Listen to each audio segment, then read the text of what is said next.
नमस्कार वाईटी परिवार। आत्ता आपण पाहणार आहोत ते म्हणजे मूळ शिंगाडा कसा असतो ते पाहणार आहोत। शिंगाड्याचं पीठ तर सर्वांनाच माहिती असते। शिंगाड्याचं पीठ हे उपवासाला सुद्धा चालतं पहा।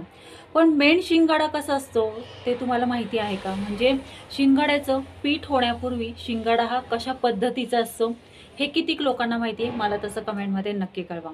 आता हा त्यांच्यासाठी आहे ज्यांना मूळ शिंगाड्याचं फळ हे कशा पद्धतीने असतं हे त्यांना माहिती नाही आहे। त्यांच्यासाठी आजचा हा व्हिडिओ खास इम्पॉर्टंट आहे। व्हिडिओ फक्त पूर्ण पहा।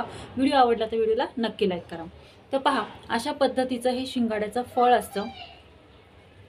अशा पद्धतीने हे शिंगाड्याचं फळ असतं पहा। शिंगाड्याचं फळ आहे ना फक्त थंडीतच तुम्हाला पाहायला मिळते पहा, इतर वेळीच नाही पाहायला मिळत। पहा, अशा पद्धतीने हे शिंगाडा फळ अशा पद्धतीने कापलं जातं। हे उकडून सुद्धा खातात आणि भाजून सुद्धा खातात पहा। शिंगाड्याचं फळ साईडने असं काढून घ्यावं लागतं। हे टर्फल असे काढावे लागतात पहा। अशा पद्धतीने असतं। पहा मंडळी, अशा पद्धतीने हे शिंगाड्याचं फळ असतं आणि अशा पद्धतीने हा शिंगाडा सोलला जातो। उन्हात कडकडीत असा वाळवला जातो आणि त्याच्यानंतर त्याचं पीठ दळून आणलं जातं। आजचा व्हिडिओ तुम्हाला आवडला असेल तर अशाच नवनवीन व्हिडिओसाठी आपले YouTube channel @directrucking cooking and ब्लॉगिंगला लाईक, शेअर आणि सबस्क्राईब करा। धन्यवाद। Have a good day.